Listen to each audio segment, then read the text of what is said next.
Então, meus irmãos, nós vamos estar iniciando agora o penúltimo estudo, né, dessa série que nós tivemos ao longo desses meses, falando sobre o livro Santos no Mundo, ou Os Puritanos Como Realmente Eram, escrito ali por Leonard Hicken.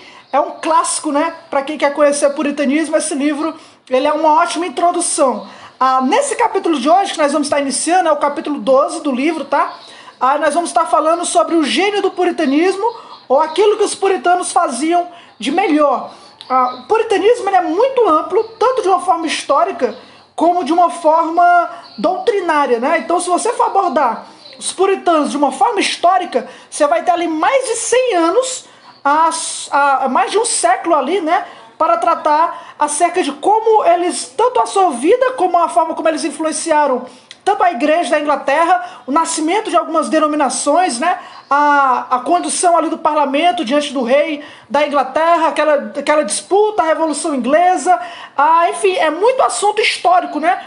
Tratando do puritanismo. Mas se você for olhar os puritanos de uma perspectiva teológica, doutrinária, aí então eu acho que o negócio é até mais embaixo do que a questão histórica, né? Porque eles escreveram bastante, sistematizaram grandes doutrinas da reforma, onde os reformadores ali, eles lançaram mão, os puritanos conseguiram pegar e aplicar de uma forma muito proveitosa para a vida da igreja, né? Então, teologicamente, de uma forma doutrinária, eles deram ali grandes documentos para a igreja que estão até hoje, e nós vemos tudo isso como um movimento que o Senhor mesmo levantou, né? Fazendo parte ali da sua providência naquela época da igreja.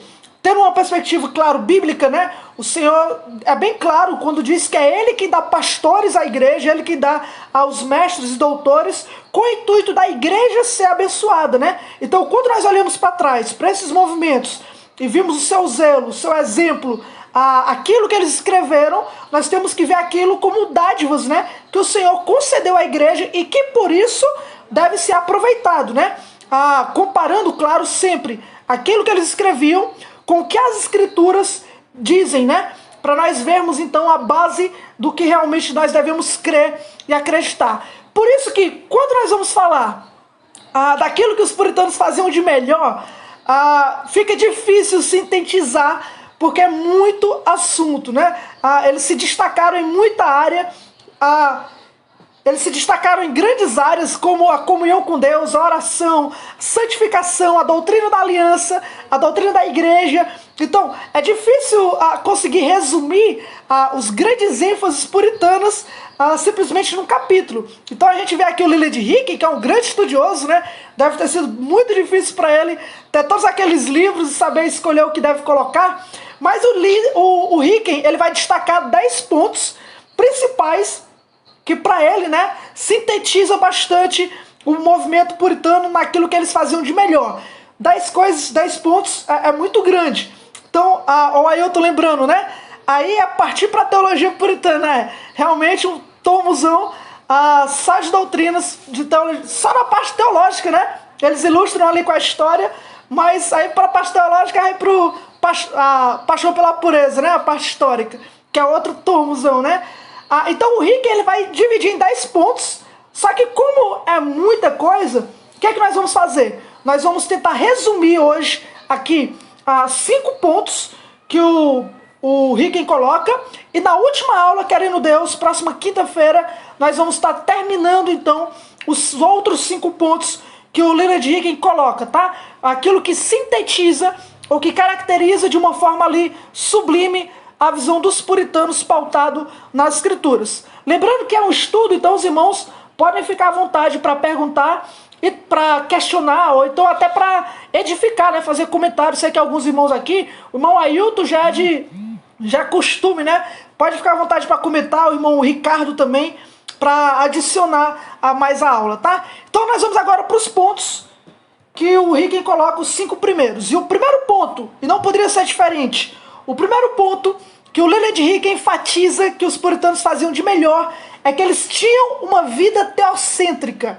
Uma vida teocêntrica. Ele diz: o senso puritano de prioridades na vida foi uma de suas maiores forças. Colocar Deus em primeiro e valorizar tudo mais em relação a ele foi um repetitivo tema puritano. Então, a primeira grande ênfase dos puritanos era justamente uma vida teocêntrica. E aí eu quero chamar os irmãos para abrir a Bíblia em Romanos capítulo 8, versículo de número 28. Com certeza os irmãos já conhecem. Romanos capítulo 8, verso de número 28. Nós vamos ver aqui nesse texto um ótimo resumo do que os puritanos criam acerca de uma vida teocêntrica. Romanos 8, 28. E aí quem achou pode ficar à vontade para ler. Romanos 8, 28. Isso. Sabemos que Deus faz com que todas as coisas concorram para o bem daqueles que o amam, dos que são chamados segundo o seu propósito. Esse texto aqui, ele resume bastante o que significa a visão puritana da vida, né? Uma vida teocêntrica. Quando nós olhamos para o mundo, para as coisas que acontecem, geralmente o homem ele tem um pensamento só, que é fazer com que tudo coopere para o seu bem, tá? Então, se você vê um ímpio, quando ele vai barganhar num negócio, quando ele vai trabalhar, quando ele vai escolher um relacionamento, uma profissão, qualquer coisa, ele vai tentar fazer de tudo para que aquilo coopere para o seu bem, para que ele tire proveito. Então, isso é a coisa mais natural que o ser humano tem, graças ao seu pecado, ao seu amor próprio e tudo isso. Quando nós olhamos esse texto, é interessante que Paulo ele vai dizer que todas as coisas vão contribuir para o bem, mas para o bem daqueles que amam a Deus, daqueles que colocam Deus como centro, e então as outras coisas cooperam para o bem. Então a grande diferença, esses dois tipos de homens que nós podemos ver no mundo hoje, são aqueles que se preocupam tanto com todas as coisas, como o ímpio, que eles não se importam com Deus. O Senhor os criou para a sua glória, nasceram no mundo que o Senhor criou para revelar quem Ele é, mas eles se preocupam tanto consigo mesmo, com as suas coisas, que eles correm atrás dessas coisas e abandonam o próprio Deus. E o outro, que é aquele que o Senhor salvou, né, aqueles que amam ao Senhor, o foco deles não é em todas as coisas. O foco dele é amar a Deus, é viver para a glória de Deus, é ter prazer em Deus. A ideia de vida para eles, para os puritanos, para um cristão, é que o nosso amor a Deus, ou entender que Deus ele é o centro de tudo, é o que vai nos levar a nos entregar a Ele. E isso faz com que todas as coisas ao nosso redor acabem contribuindo para o nosso bem. E esse texto é maravilhoso porque ele não é um texto simplesmente que aponta, eu quero saber como é que eu vou me dar bem, então eu vou amar a Deus. Não é um texto onde o centro sou eu, é o contrário. É um texto onde o centro é o Senhor. Para o bem daqueles que amam a Deus, daqueles que são chamados pelo seu decreto. Então o texto ele embasa o Senhor como centro. Deus como Deus, o ser que é amado, Deus como o ser que decreta, que faz com que todas as coisas cooperem para o bem daqueles que amam a Deus. Deus ele é o centro, então, do que as Escrituras ensinam e do que os puritanos pensavam. Então, uma das grandes características dos puritanos era justamente entender que na vida tal como o Senhor nos revelou na palavra, Ele é o centro de todas as coisas. Ele criou o mundo para a sua glória, Ele criou o homem para a sua glória, Ele criou o inferno para a sua glória, como Paulo em 2 Tessalonicenses capítulo 1 vai dizer, que Cristo será glorificado quando Ele vier para julgar os ímpios. Deus faz todas as coisas para a sua glória. Por quê? Porque dele, por ele e para ele são todas as coisas. Glória, pois, a ele. Amém. Ou seja, tudo gira em torno de Deus, porque Deus é Deus. Ele é digno de ser glorificado. Entendeu? Então, por exemplo, se às vezes alguém pode pensar, né? Mas essa história de que Deus faz tudo só para ele, para se engrandecer, para se magnificar, isso parece ser um negócio egoísta, né? Mas não é. O próprio Deus, ele diz que a glória dele, ele não vai dar para ninguém. E ele não vai dar para ninguém porque ninguém merece. Ora, Deus criou os céus e a terra. Quem que vai receber glória por isso? Adão? O diabo vai receber glória por isso? Claro que não. Se Deus entregar a sua glória por aquilo que ele fez, para quem ele fez, entregar ao homem, ou entregar ao diabo, ou entregar para qualquer outro ser, outro Deus, isso é injustiça. Isso vai contra a natureza de Deus. Porque se Deus ele é justo, então ele é digno de ser glorificado. Todas as coisas giram em torno de Deus. Os homens nascem, crescem, morrem. E Deus continua sendo o centro de todas as coisas. Os puritanos perceberam isso. Que toda a vida gira em torno de Deus. Ele é o Deus eterno que criou todas as coisas. Portanto, ele é digno de ser glorificado por quem ele é. Nós temos a clássica pergunta do breve catecismo de Westminster, né? Primeira pergunta: qual é o fim principal do homem? O fim principal do homem é glorificar a Deus e se alegrar nele. O fim principal, o objetivo principal do homem é glorificar a Deus, é viver para a glória de outro, que não é ele mesmo, para a glória de Deus. Quando nós vamos para o Catecismo Batista, de 1689, o catecismo, na verdade, de William, né? Esqueci o nome dele, William Collins, né? Em 1693, que é baseado na Confissão de Fé Batista de 89, a primeira pergunta do catecismo não é qual é o fim principal do homem. A primeira pergunta do catecismo é: quem é o primeiro e melhor dos seres? Quem é o primeiro e melhor dos seres? Deus é o primeiro e melhor dos seres. Portanto, aí vem a segunda pergunta do catecismo do William Collins lá. Então a segunda pergunta é: se Deus é o primeiro e melhor dos seres, então qual é o fim principal do homem? Glorificar a Deus e se alegrar nele. Então você percebe que a evolução, né, a forma como eles pensam, criam, é que tudo gira em torno de Deus, porque Ele é o primeiro, Ele é o último, Ele é aquele que criou todas as coisas para a sua própria glória. Ele é digno de ser glorificado. Então os puritanos, eles viviam com essa visão em mente, né? De que Deus, Ele é digno de ser glorificado por tudo aquilo que Ele fez. O Thomas Shepard, uns exemplos para vocês entenderem. Thomas Shepard, ele escreveu para o seu filho na faculdade. Quando seu filho estava na faculdade, o puritano Thomas Shepard, ele escreveu o seguinte: lembre-se do fim da sua vida, que é voltar para Deus e ter comunhão com Deus. Então ele vai escrever uma carta para o seu filho que está ali estudando, né, na faculdade para se formar, e ele lembre-se que o fim principal da sua vida é voltar para Deus e ter comunhão com Deus. Mesmo através dos estudos, o objetivo ali é para que ele tivesse um relacionamento com o próprio Deus. Samuel Willard, ele escreve um negócio, esse texto dele é grande, mas é importante. Olha o que ele vai dizer, puritano Samuel Willard. Os homens em geral tomam suas medidas da observação da providência externa. Se há paz, fartura externa, eles chamam de dias felizes. No desconforto e problemas externos, eles chamam de dias maus. Mas nós temos uma regra melhor e mais segura para os cristãos. Quanto mais de Cristo um povo goza, mais felizes são. E quanto menos Cristo é conhecido e reconhecido no seu grande desígnio de mediação, maior é a infelicidade de tal povo. Olha aí, os ímpios, eles dizem que a sua vida está boa ou ruim de acordo com os dias, né? Se os dias são maus, a vida é ruim, né? Aí eles estão tendo problemas naquele dia, alguma crise, e então os dias são ruins. Para os puritanos, de acordo com as escrituras, não. Para os puritanos, aquilo que vai determinar a alegria ou a infelicidade é o quanto conhecemos da glória de Cristo.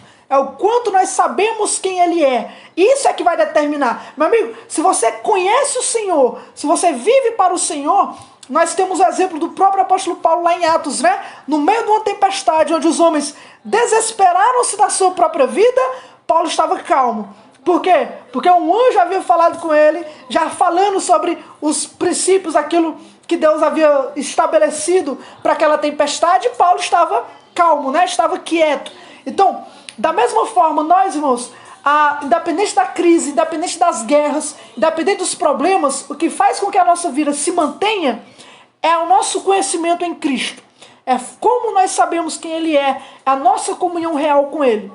John Piper, ele tem uma ilustração muito interessante. Ele vai fazer uma comparação entre essa realidade de Deus no centro da nossa vida. Ele compara com o sistema solar. Ele diz que o que faz o sistema solar rodar, os planetas ali ao redor, a gravitar, né, da forma como é, em ordem e harmonia, é o Sol do nosso sistema. Uma grande bola de energia, de força, que faz com que os planetas orbitem ao seu redor.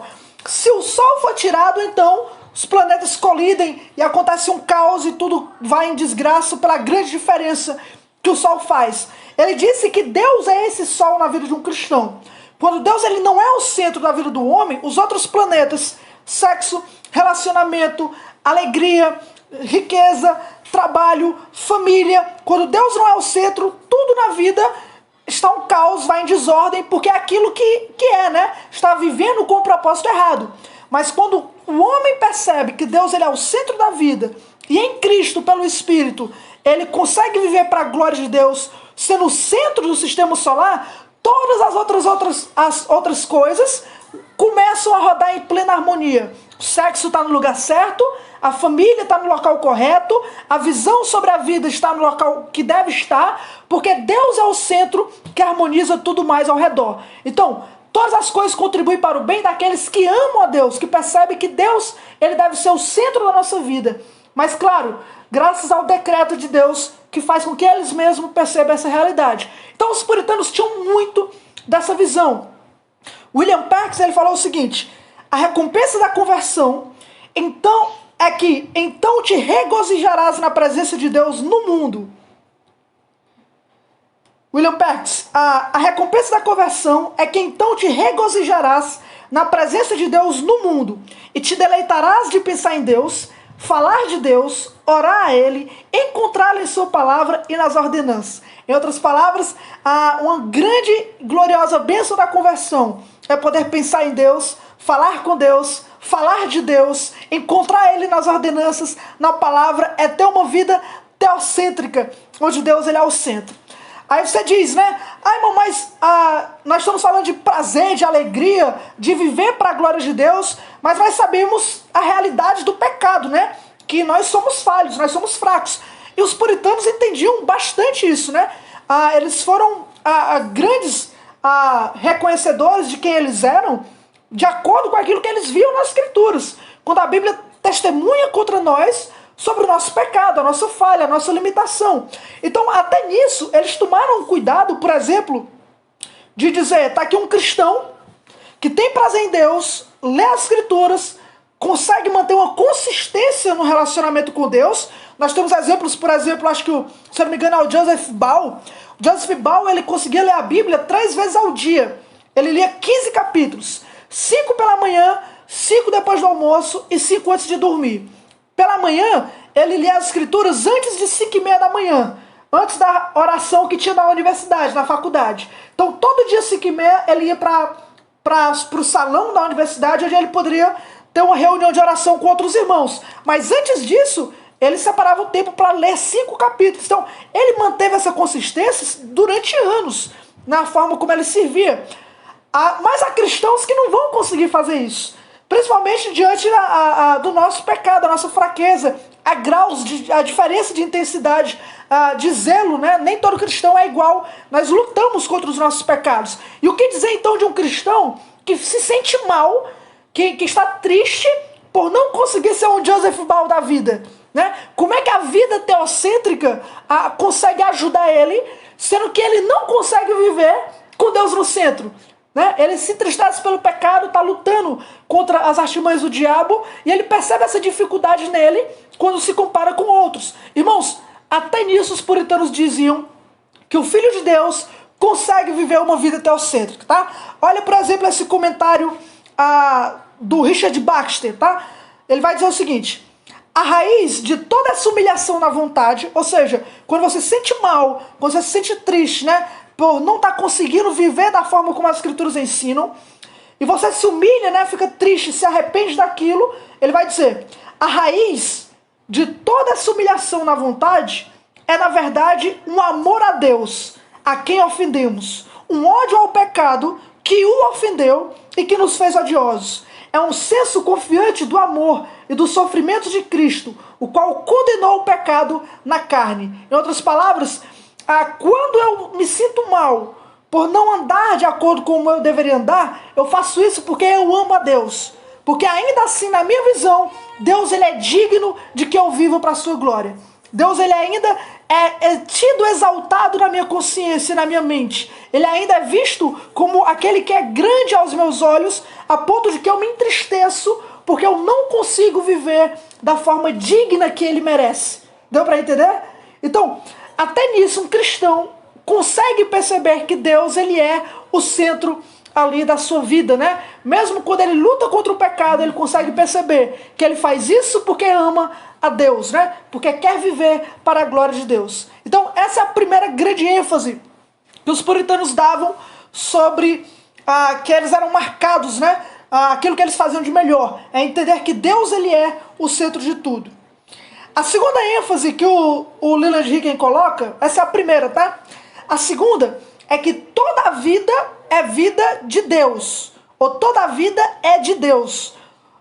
Toda a vida aqui entende-se por não apenas a igreja, mas o trabalho, a família, os estudos, as alegrias, tudo isso deve ser consagrado ao Senhor.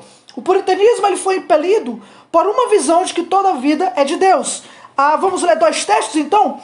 O irmão pode abrir em 1 Pedro, capítulo 1, verso 15 e 16. E quem achar pode ler, tá? 1 Pedro 1, verso 15 e 16. Mas, como é santo aquele que vos chamou, sede vós também santos em toda a vossa maneira de viver. Porquanto está escrito, sede santos, porque eu sou santo. Pronto. Toda a vida é de Deus, não apenas aquilo que eu faço na igreja, né? Pedro ele vai dizer, mas como é santo aquele que vos chamou, sede vós também santos em toda a vossa maneira de viver. Toda a vossa maneira de viver, todo o nosso estilo de vida, aquilo que nós podemos chamar, como é que eu posso falar? Aquilo que nós fazemos enquanto vivemos. Se você faz enquanto está vivo, então deve ser santo. Você bebe água estando vivo, tem que ser santo. Você lê algum livro estando vivo, tem que ser santo, né? Então, em toda a vossa maneira de viver, se você está vivo, viva para a glória de Deus. O outro texto que nós podemos ler agora é Eclesiastes capítulo 5. Peço outro irmão para abrir. Eclesiastes capítulo 5, verso de número 18 ao 20. Aqui está o que conclui. O bom e agradável na vida é comer e beber, desfrutar o resultado de todo o seu duro trabalho debaixo do sol, todos os dias da vida que Deus lhe deu. Essa é a sua recompensa. E, quanto ao homem a quem Deus deu riquezas e bens e capacidade para desfrutá-las, receba a sua parte e alegre-se com o seu trabalho.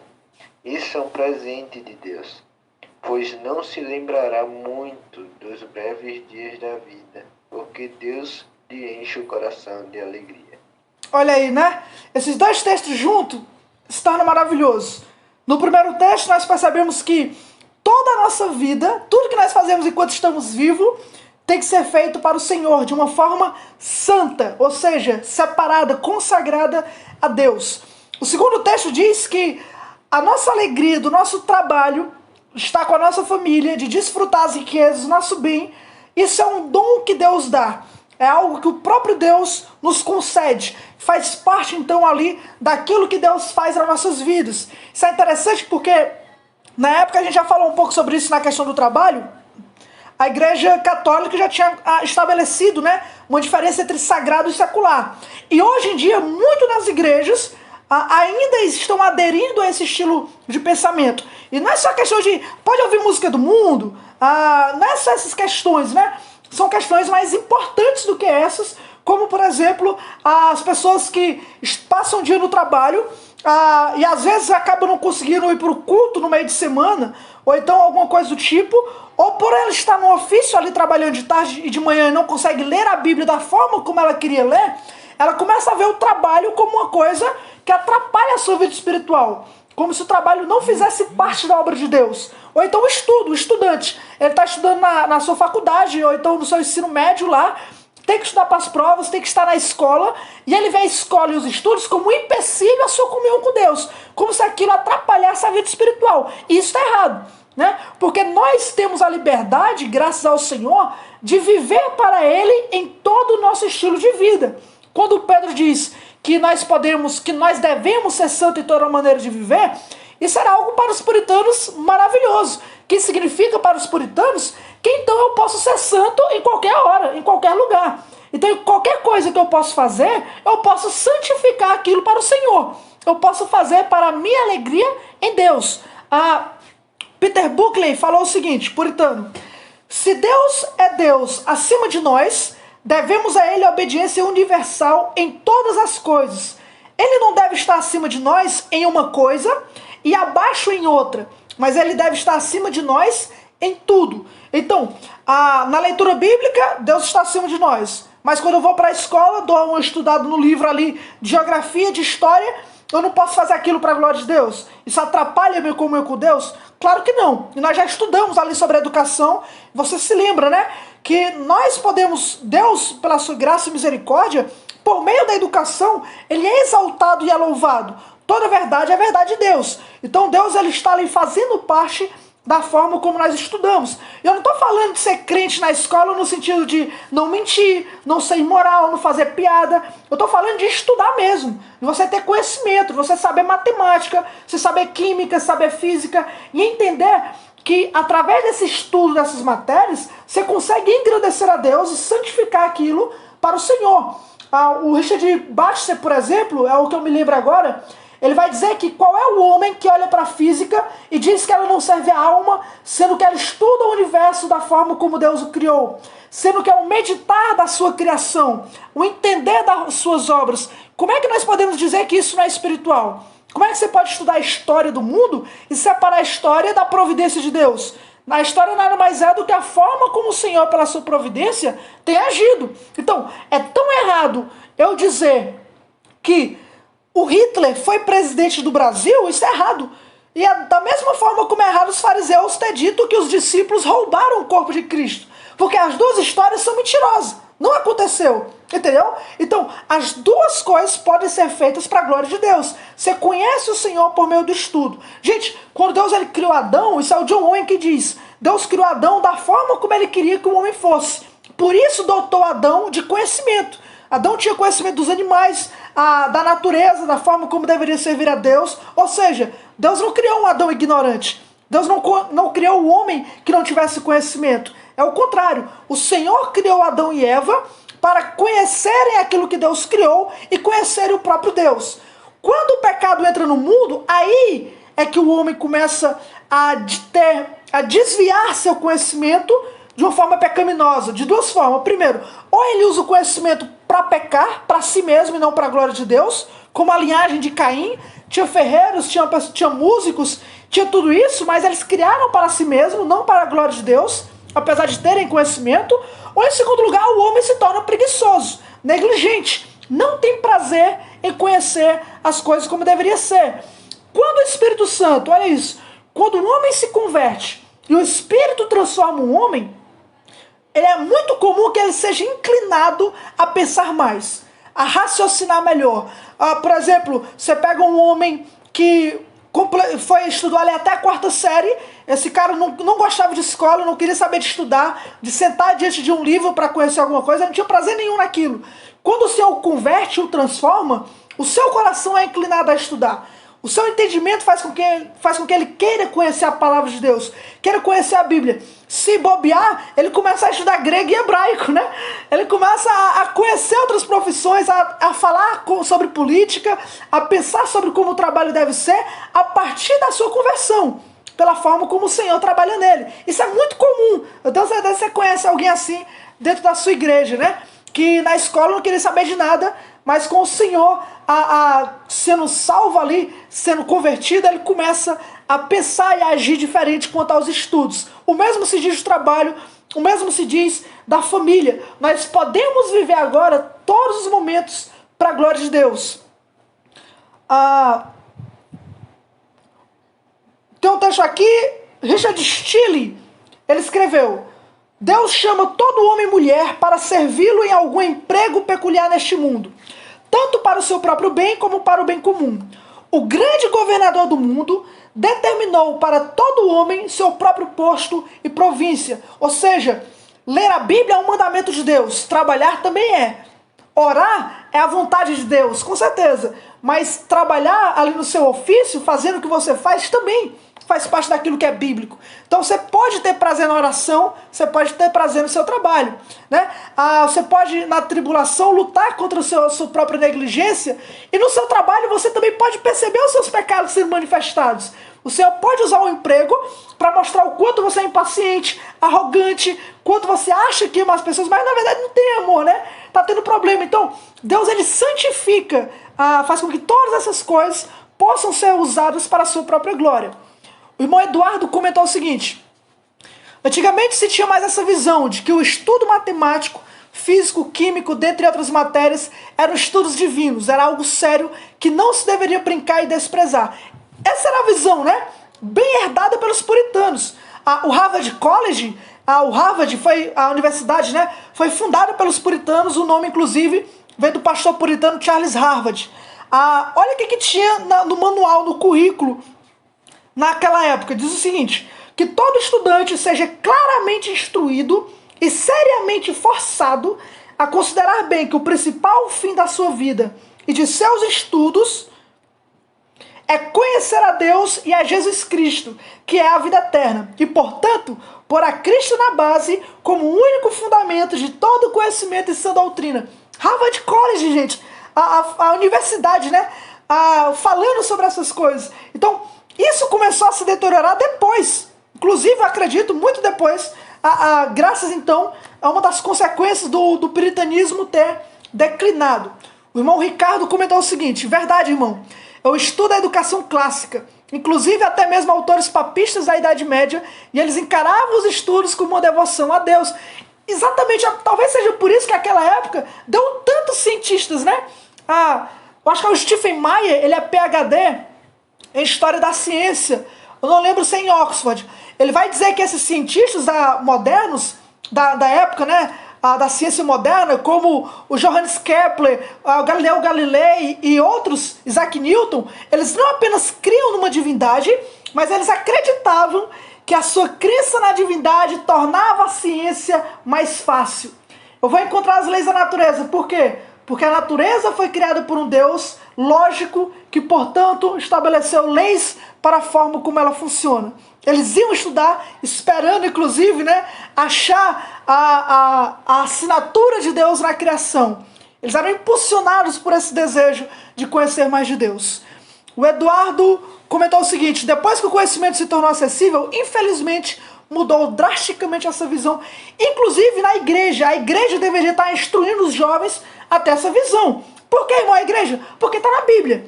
Tudo que está na Bíblia precisa ser ensinado, né, para a igreja. Precisa ser passado. Então, se a Bíblia fala sobre a operação da salvação, que é o pessoal chama, né, as linhas teológicas, calvinismo, arminianismo, ou se a Bíblia fala sobre a questão dos estudos, do trabalho, da família, da política, ninguém tem que dizer: eu não quero confusão não, eu preciso só de salvação. Não tem essa história, meu amigo. Se Deus escreveu na palavra, Ele quer sim que você aprenda, e aprenda do jeito certo.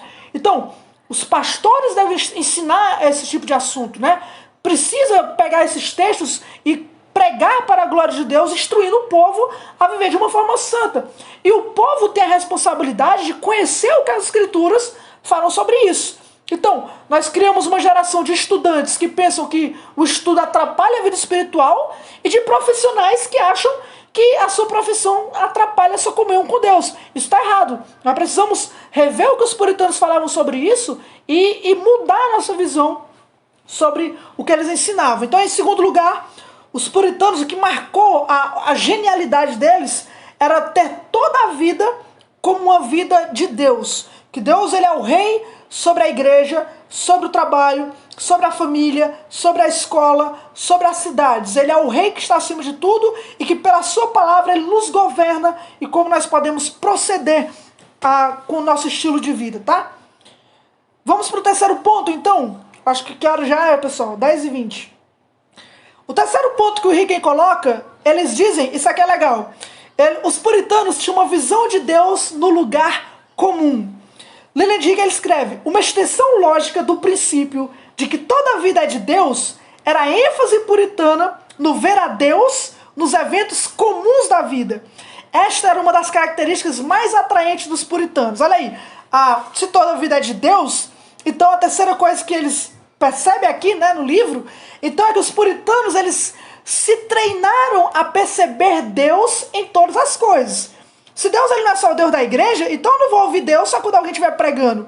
Se Deus, ele é o Deus que criou os céus, então eu posso conhecer o Senhor, não simplesmente, não de uma forma salvífica, né? Mas eu posso perceber a grandeza e aprender do Senhor, ou ser levado a pensar no Senhor, olhando, por exemplo, a criação e a providência. Nisso a gente pode separar em duas doutrinas importantes dos puritanos. A primeira é a doutrina da meditação ocasional.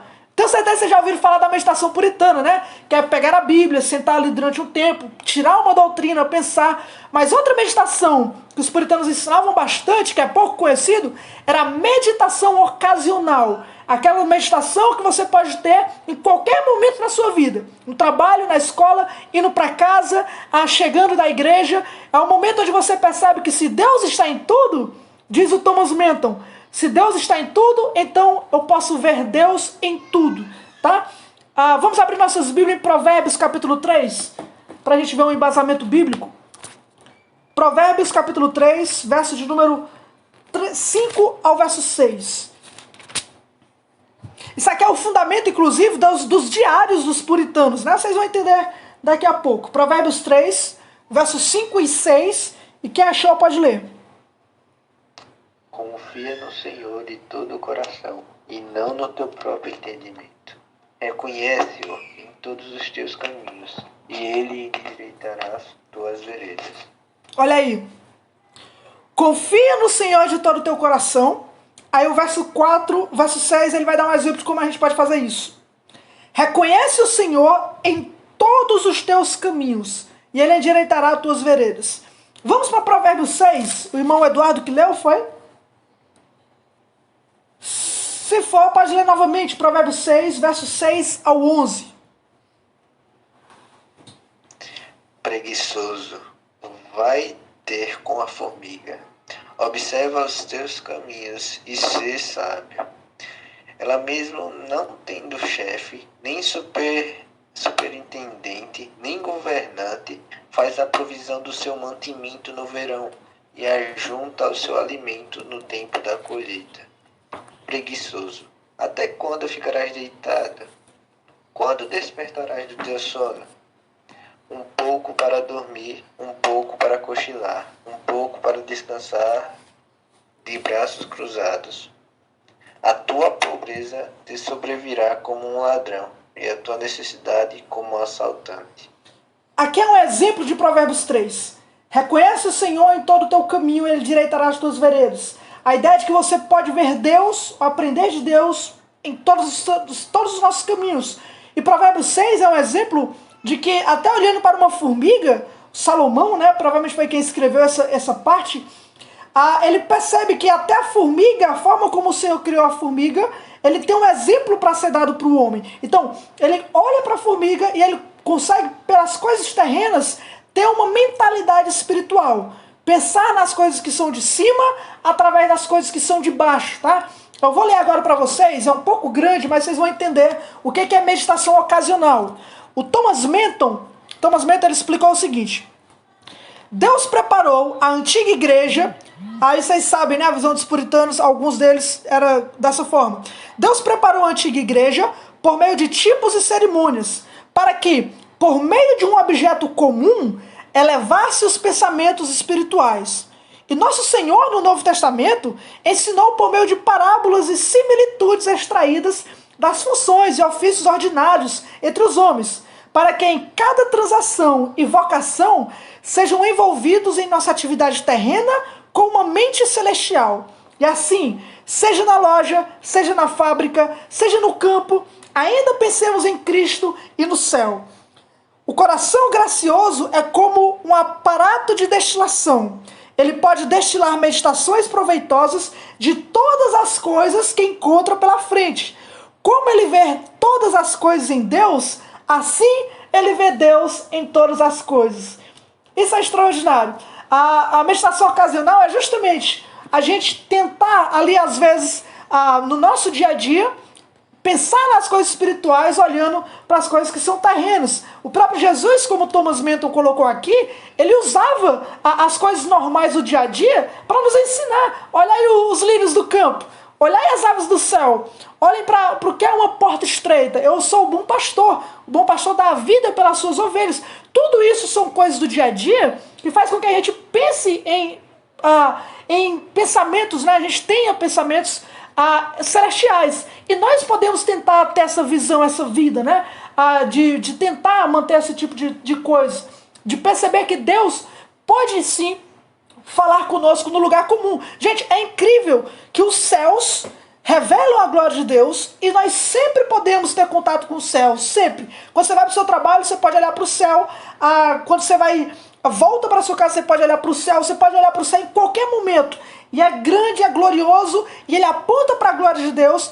E nós deveríamos entender que o céu é um lembrete constante de quem Deus é. Né? Então, graças a Deus, uma das coisas que eu tentei fazer mais quando eu aprendi essa doutrina, principalmente quando eu voltava do trabalho, ou então quando eu ia para algum lugar, quando eu saía do trabalho, era olhar para o céu e sempre tentar lembrar do Senhor. Porque isso me ajuda a ter pensamentos espirituais. Hoje em dia, graças a Deus, já não é um esforço. Quando eu saio, seja pela manhã, seja quando eu saio para o trabalho, eu volto do trabalho, sempre os salmos vêm na minha mente. Os céus manifestam a glória de Deus, o firmamento anuncia a obra das suas mãos. Para mim, é um lembrete constante de quem Deus é. Ajuda você a ter uma mentalidade espiritual, ajuda você a desviar seus olhares, seu olho, né, de coisas impuras da terra. É um lembrete que faz com que você pense acerca de Deus. Isso é só um exemplo, né? Você consegue fazer isso de qualquer outra forma. Teve um puritano que disse que os nossos olhos e os nossos ouvidos são escadas que nos ajudam a andar até o Senhor. Um dia desse, irmãos, a gente faz um estudo só sobre meditação ocasional, que para mim é uma doutrina muito maravilhosa, né? E puritana. A segunda forma de nós vermos Deus no lugar comum é através da providência de Deus manifestada na nossa vida, tá? Richard Sibbes, ele escreveu o seguinte: se fôssemos todos bem entendidos sobre a história de nossas próprias vidas, poderíamos ver a influência da divindade em nossas próprias vidas, extraída da observação do tratamento particular de Deus para conosco. O Eduardo Levin, ele disse o seguinte: quem dava bastante ilustração a era Spurgeon, não é verdade?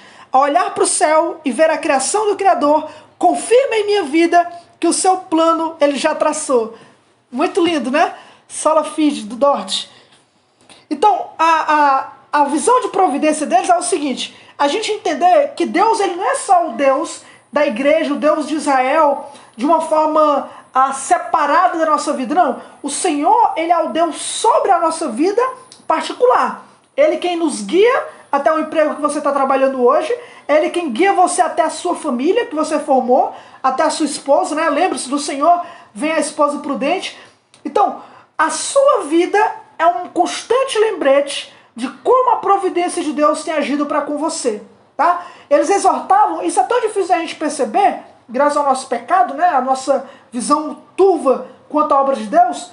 Tem até um texto em Isaías 26 que fala que a mão do Senhor opera grandes maravilhas, mas eles estão cegos para perceber. Isso descreve muita coisa sobre a nossa vida particular, infelizmente. De Deus fazer às vezes grandes coisas e nós não pararmos para pensar que foi Deus. Por exemplo, você chega para o irmão hoje: irmão, qual foi a última oração que Deus lhe respondeu? Que você orou e Deus lhe respondeu de verdade? Aí o irmão vai pensar: rapaz, não sei se foi por cura, se foi... O irmão vai voar na mente dele, né? Quando na verdade talvez ele tenha acabado de comer um lanche, né? Ou tenha jantado, pediu para o Senhor abençoar e ele não passou mal, né?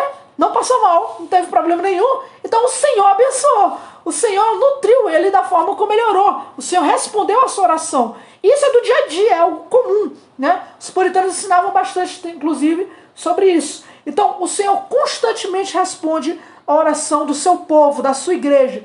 Seja por nós de forma individual, seja pelo próprio povo de Deus. Alguém orou para que você estivesse firme, você está firme, isso é oração, resposta de oração de outras pessoas. O John Bartlett, ele vai dar um conselho para você aprender a perceber Deus na sua vida. Isso é um conselho prático, olha o que ele vai dizer. Ele aconselhou os cristãos a meditarem na experiência que têm da fidelidade de Deus e da bondade que tem tido em todas as suas providências. Para ajudá-los nisso, farão bem em fazer uma lista e manter um diário das especiais providências de Deus. Isso aqui é a base porque os puritanos escreviam um diário. Eles não escreviam um diário porque era fofo. Eles escreviam um diário para contemplar como o Deus de Davi trabalha particularmente na vida deles. Ora, Deus livrou Davi de tantas guerras, mas olhando para fazer um diário, meditando em como Deus tem lhe respondido, tem agido na sua vida, você vai perceber que o Deus não age só na vida de Davi. Deus ele também age na nossa vida. Graças a Deus eu tenho esse costume de tentar escrever, né, um diário desde 2017. Então eu tenho um caderno de 2018, 2019, 2020, eu tenho um caderno até hoje, 2022. escrito sobre como o Senhor tem lidado comigo, seja alguns pecados, seja alguma bênção, resposta de oração. Isso é maravilhoso. Quando você abre, por exemplo, um diário de 2021, 2020, e vê como o Senhor tem trabalhado, às vezes acontece uma coisa ruim no início do ano, lá no meio do ano, você vai entender que graças àquilo, você tem estado melhor hoje, né? Foi bom que aquilo contribuiu para o seu bem. E o diário vai lhe ajudar a ver o sentimento daquela época, da forma como você escreveu, e como o Senhor tratou aquilo agora, hoje. Né? Isso faz com que você louve ao Senhor. Os salmos são experiências escritas de Davi. Salmo 42, porque te abates a minha alma, né? Porque te angustias dentro de mim, confia em Deus, pois ainda o louvarei. Ele louvou realmente o Senhor? Claro, né? Isso ali é um salmo escrito de uma experiência que ele passou e ele pode louvar a Deus. Compara o Salmo 51, do arrependimento de Davi com Betseba, e o Salmo 32, que provavelmente foi escrito quando o Senhor restaurou a alegria da salvação de Davi. Bem-aventurado o homem a quem o Senhor não imputa a transgressão, né? Em quem ele cobre a sua maldade. Olha a diferença. Salmo 51, quando ele escreveu quando estava angustiado. Salmo 32, quando ele recebeu a alegria da salvação que ele pediu antes. E você compara isso, você percebe a grandeza do que o Senhor tem feito na sua vida, né, de forma particular para você. Então, escreva um diário, é uma coisa maravilhosa. Você narrar como o Senhor tem agido, como você se sente quanto à providência de Deus. Isso lhe ajuda a meditar nas obras de Deus. Isso faz com que você perceba que você faz parte de uma ampla história da redenção, a qual o Senhor dirige nossas vidas e nossos passos, né? Isso faz com que você perceba que Deus está envolvido na sua vida. Ora, hoje eu estava lendo o Salmo 54, se eu não me engano, e o primeiro versículo, não, deixa eu só dar uma olhada aqui, se eu me lembro se é o primeiro versículo mesmo. Salmo 54, no versículo de número 4. Eis que Deus é o meu ajudador. Eis que Deus é o meu ajudador. Para pensar em como isso é real. Quantas vezes a gente se arrepende dos nossos pecados? E quantas vezes o Senhor tem nos levantado? Quantas vezes você está mal espiritualmente? Você talvez tenha pensado em se desviar, tenha parado de ler as Escrituras, tenha enfrentado um pecado desgraçado constantemente, e hoje em dia o Senhor tem lhe levantado.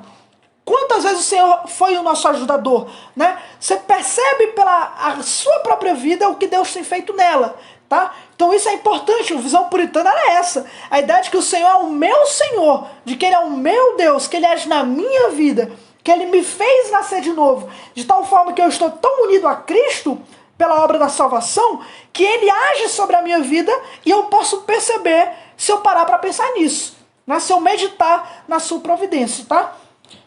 Vamos para o quarto ponto, para a gente começar a encerrar. Então esse terceiro ponto, que marcava o puritanismo, é vendo Deus no lugar comum. Quarto ponto, eles viam a importância da vida, né? Eles tratavam a nossa vida, o fato de você ter nascido, aquilo que acontece ao nosso redor, com uma importância bastante elevada, né? Richard Baxter, ele falou o seguinte: escreve sobre a porta da tua loja e sobre teu quarto. Deverei estar no céu ou no inferno para sempre.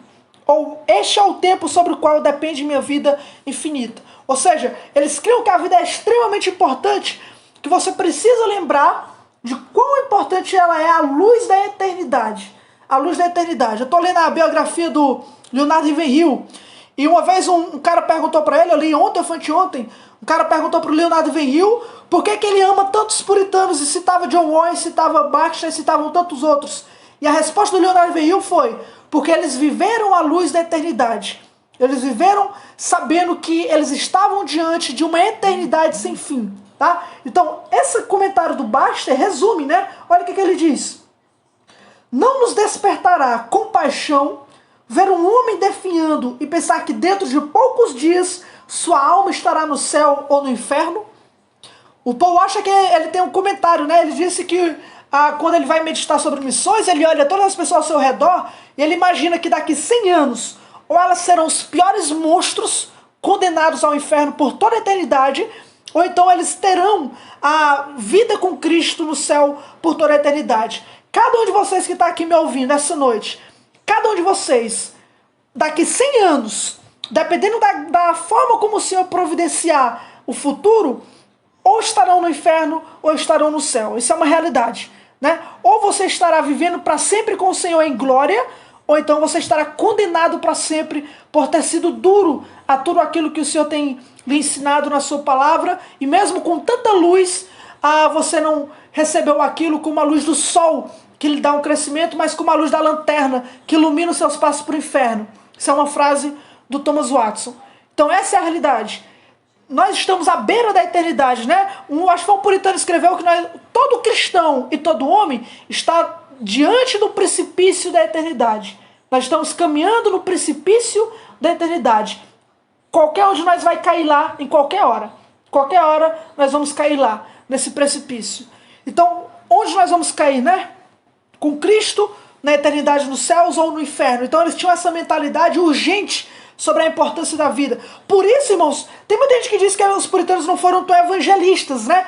Eles não falavam tanto em evangelizar.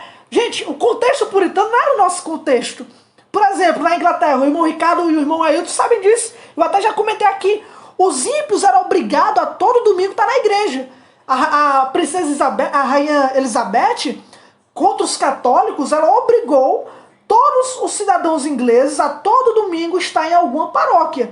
E se eles não estivessem, eles eram multados. Vocês sabiam disso? A Elizabeth que fez isso. Então os puritanos sabiam que sempre teriam ímpios na sua igreja. Sempre. Ou falsos cristãos, ou então pessoas que eram obrigados pela lei da Inglaterra a estar lá.